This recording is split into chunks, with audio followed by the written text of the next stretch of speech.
Assalamualaikum warahmatullahi wabarakatuh. Madayaw, ugmayong adlaw kaninyong tanan. Magandang araw sa inyong lahat.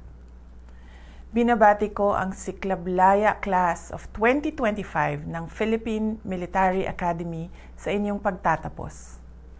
Kinikilala natin ang lalim ng inyong pagmamahal sa bayan na una na ninyong pinamalas nung pinili ninyong pumasok sa PMA. You have chosen the life of selfless service that only the brave, the courageous, and the real patriot would choose, demonstrating strength, integrity, and honor before a nation seeking to overcome institutional abuse of power and extreme inequalities impacting mostly the poor. Lagi sana kayong maging instrumento na magsusulong ng kabutihan, ng tama, ng katotohanan, at tunay na pagbabago sa buhay ng mga Pilipinong patuloy na nangangarap, nagsusumikap, at umaasang magtatagumpay.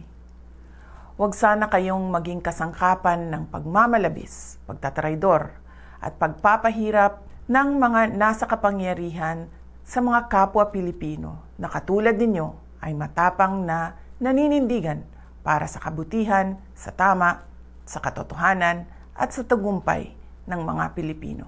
Sa inyong paglilingkod ay magsisiklab hindi lamang ang mga minimithi natin bilang isang malayang bansa, kundi pati na rin ang pagliliyab at paglagablab ng ating lakas upang maging tunay na malaya. I trust that you will continue to personify the virtues that shaped your military education and enabled you to become commendable cadets with courage, integrity, and loyalty to your noble path of duty. Keep the fervor within you burning and continue building a bright future amid every hurdle and challenge in these times of uncertainty, so you may stand as a beacon of hope and strength to our hopeful nation. May you always strive to restore and uphold the values of an independent, non-partisan, and professional institution, one whose sole duty is to defend the Constitution. May you never yield to the greed for material gain, political pressure, or foreign influence.